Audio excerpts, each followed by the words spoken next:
Anti-slavery and abolitionism don't mean the same thing. To be an abolitionist, you really need to want to end slavery, to the point of doing something about it. Anti-slavery is more of a general term. It's wanting the thing, but not actually doing something about it. All abolitionists, by definition, are anti-slavery. To be anti-slavery is sort of like being a fan on a sports team. Rather than being the actual coach who's doing things to help that sports team win, you're just cheering for them. You want them to win, but you're not doing anything about it. But slavery is a really important issue. Are there really people out there that know that it's wrong but wouldn't do anything about it? Well, yes. Take poverty, for example. People think that poverty is wrong and that it's a bad thing to be poor. But how many people do you actually know who do something about world hunger or homelessness?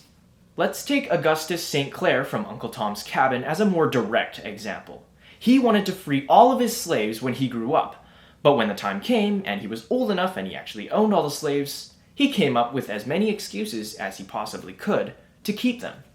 They were maybe too old, too young, good for business, too attached. His mind had switched up the order of importance, even though he said the land groans under it when talking about slavery.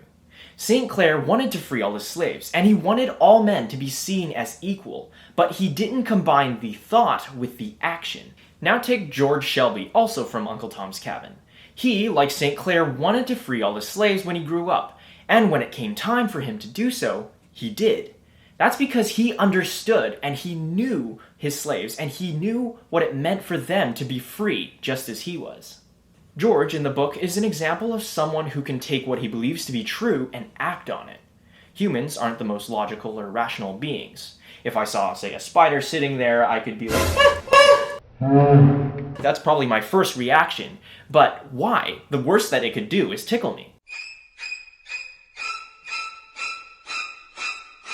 Our brains are trained by the people around us. Augustus St. Clair's brain was trained by the people around him to see slavery as the norm, so he didn't free his slaves. Both St. Clair and Shelby were anti-slavery, but only Shelby was an abolitionist because he freed his slaves.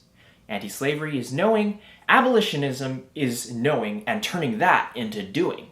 And speaking of doing, you can click on this video here to learn about what abolitionists did.